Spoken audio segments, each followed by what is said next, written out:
Assalamualaikum Assalamualaikum warahmatullahi warahmatullahi wabarakatuh. Pada video kali ini, saya akan mencoba membahas mengenai materi kesebangunan, di mana di sini sudah disediakan beberapa soal. Pada bagian pertama ini kita akan membahas 10 soal terlebih dahulu, nanti kita akan lanjutkan ke bagian-bagian selanjutnya. Jadi bagi teman-teman ataupun adik-adik yang tidak ingin tertinggal updatean terbaru, jangan lupa untuk subscribe dan nyalakan notifikasinya. Oke, langsung saja. Untuk soal yang pertama, ditanyakan bahwa pasangan segitiga yang kongruen. Nah, kita ingat syarat dua buah segitiga kongruen itu ada dua, yaitu bahwa sudut-sudut yang bersesuaiannya itu sama besar dan sisi-sisi yang bersesuaiannya itu sama panjang. Maka tinggal adik-adik perhatikan saja. Di sini sisi-sisi yang sama panjang yang mana? Kita perhatikan. Yang ini sisi-sisi tegaknya kan 6 sama 8 untuk yang pertama. Kemudian untuk yang kedua segitiganya sisi-sisinya itu adalah 8 dan 10. Artinya 1 dan 2 itu dia tidak kongruen. Kemudian kita bandingkan juga 1 dan 3. Untuk 1 dan 3 di sini diketahui sisi miringnya itu adalah 10. Kemudian salah satu sisi tegaknya itu adalah 6. Maka apa? Maka dengan menggunakan Pitagoras kita bisa memperoleh satu sisi yang belum diketahui, yaitu sisi tegaknya. Yaitu di sini 8 cm. Nah, kita perhatikan. Ini 6, ini panjangnya juga 6, kemudian ini panjangnya 8 cm, ini juga 8 cm. Artinya, pasangan segitiga yang kongruen itu adalah segitiga 1 dan 3. Jadi ingat ya, ada dua buah syarat suatu segitiga dikatakan kongruen, yaitu jika sudut yang bersesuaiannya itu sama besar dan juga sisi-sisi yang bersesuaiannya itu juga sama panjang. Oke, sekarang untuk soal nomor 2. Untuk soal nomor 2 di sini, dari pernyataan di atas, dua bangun yang pasti sebangun. Oke. Dua bangun dikatakan sebangun itu ada dua syaratnya, yaitu jika besar sudut yang bersesuaiannya itu sama besar. Kemudian yang kedua, itu adalah sisi-sisi yang bersesuaiannya itu sebanding. Jadi bedanya sama kongruen itu, kalau di kongruen sisi-sisinya itu harus sama panjang, kalau di sebangun itu sisi-sisinya panjangnya itu sebanding. Nah, maksudnya sebanding itu bagaimana? Nah, sekarang kita akan coba cek satu persatu. Yang pertama, dua buah persegi. Kita ingat bahwa persegi itu keempat sudutnya itu sama besar, yaitu 90 derajat. Artinya, jika ada dua buah persegi, itu pasti syarat yang nomor satu itu dia terpenuhi. Sudut-sudutnya itu sama besar semua.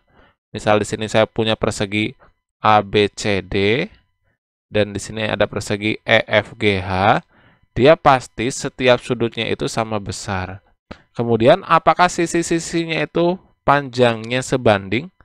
Nah, kita misalkan aja, misal di sini 5, maka kan ini akan 5 terus.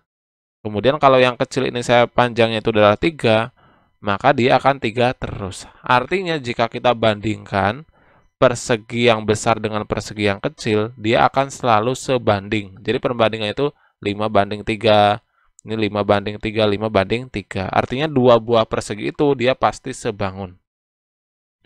Kemudian yang kedua, apakah dua buah segitiga sama sisi itu pasti sebangun? Iya, karena segitiga sama sisi itu memiliki panjang ketiga sisinya sama dan besar ketiga sudutnya itu sama besar, yaitu sebesar 60 derajat. Kemudian yang ketiga, dua buah segitiga siku-siku sama kaki itu sebangun? Ya, dia pasti sebangun. Berarti jawabannya itu adalah 1, 2, dan 3. Kenapa yang nomor 4 tidak? Karena dua buah jajar genjang itu dia tidak menjamin besar sudutnya itu sama besar. Jadi besar sudutnya itu tidak seperti pada segitiga sama sisi, persegi, ataupun segitiga siku-siku sama kaki. Oke, kita lanjut ke soal nomor 3. Untuk soal nomor 3, di sini ditanyakan bahwa dua bangun yang kongruen dengan cara merotasinya itu yang mana? Oke. Sekarang kita perhatikan bangun satu terlebih dahulu. Jadi untuk bangun satu ini, dia dirotasi sejauh 180 derajat. Oke, jadi bentuknya kebalik. Yang tadinya dia berada di atas, jadi di bawah. Berarti nomor 1 benar. Kemudian untuk nomor 2, ini dia tadinya ukurannya besar jadi kecil. Artinya dia diperkecil atau ditranslasi ukurannya. Jadi diperkecil, berarti ini bukan hasil rotasi. Berarti yang ada nomor 2-nya salah. Berarti yang C salah. Kemudian yang nomor 3. Nomor 3 dia juga merupakan hasil rotasi. Hasil rotasi berapa derajat? Dia merupakan hasil rotasi 90 derajat berlawanan dengan arah jarum jam. Jadi ini kalau dirotasi ke sini, dia akan menjadi bentuknya ini. Kemudian yang nomor 4, dia juga hasil rotasi, yaitu rotasi sejauh 180 derajat. Artinya, maka jawabannya itu adalah 1, 3, dan 4. Kemudian untuk soal nomor 4, di sini ditanyakan bahwa syarat dua bangun datar itu kongruen. Nah, jadi syaratnya apa nih? Kongruen berarti syaratnya itu kita cek yang pertama. Sudut-sudut yang bersesuaiannya itu sama besar, berarti ini benar. Yang kedua, sudut-sudut yang bersesuaian memiliki perbandingan yang sama, ini salah. Kemudian nomor 3, sisi-sisi yang bersesuaian memiliki perbandingan senilai, ini salah, karena ini merupakan syarat dia sebanding atau sebangun. Kemudian yang keempat, sisi-sisi yang bersesuaiannya itu sama panjang. Berarti jawabannya itu adalah 1 dan 4. Kemudian untuk soal nomor 5 di sini, pernyataan yang benar dari gambar di samping adalah, nah berarti kita harus menentukan terlebih dahulu sudut-sudut yang sama besar. Nah, jika kita perhatikan di sini bahwa sudut C itu dia sama besar dengan sudut H. Karena mereka merupakan sudut tumpul, sama-sama sudut tumpul. Maka kita kasih tanda saja. Misal tandanya itu bulat. Oke. Kemudian sudut B dia otomatis sama dengan sudut E. Mereka sama-sama lancip. Oke, berarti karena ABCD dan EFGH itu adalah kongruen, maka C itu sama dengan H dan B sama dengan E. Besar sudutnya ya. Berarti kita cek satu-satu. A sama dengan E. Salah ya, karena A itu adalah siku-siku, E itu adalah lancip. Berarti yang A salah. Kemudian yang B. A sama dengan F, oke, betul. Kemudian B sama dengan E, oke, betul. X sama dengan X. Kemudian C sama dengan H, dia juga betul. Kemudian D sama dengan G, dia juga sama-sama siku-siku. Berarti jawabannya itu adalah yang B. Kita lanjut ke soal nomor 6. Untuk soal nomor 6 di sini, perhatikan gambar trapesium ABCD dan WXYZ. Besar sudut C dan besar sudut Z berturut-turut adalah. Oke. Kita perhatikan bahwa dua bangun datar ini dia itu sebangun. Artinya kalau dia sebangun, itu besar sudut yang bersesuaian itu sama besar. Artinya sudut B itu dia sama besar dengan sudut Z. Ini sama-sama 140. Kemudian sudut Z-nya udah ketemu. Sekarang sudut C-nya berapa? Sudut C-nya berarti dia sama juga dengan sudut W. Berarti ini 40 derajat. Berarti dapat kita simpulkan bahwa jawabannya itu adalah C dan Z. C-nya 40, Z-nya 140. Nah, berarti jawabannya adalah yang C. Oke, kita lanjut ke soal nomor 7. Untuk soal nomor 7, diketahui bahwa ABCD kongruen dengan EFGH. Di sini diketahui panjang CB itu dia 12,5 dan CE dia 3/5 dari BC. Maka panjang AB-nya berapa? Berarti kita tentukan terlebih dahulu panjang CE. CE itu dia sama dengan 3/5 dari panjang BC. Dengan panjang BC-nya itu adalah 12,5. Maka 3/5 dikalikan dengan 12,5. Nah, ini berapa nih? 12,5 dibagi 5. Kita bagi dulu. 12,5 bagi 5. Ini menjadi 2. Ini 10. Kemudian ini 2, berarti. Oke. Berarti hasilnya itu adalah 2,5. Nah, ini sama ini 2,5. Artinya panjang CE itu 3 kali 2,5 sama dengan 7,5.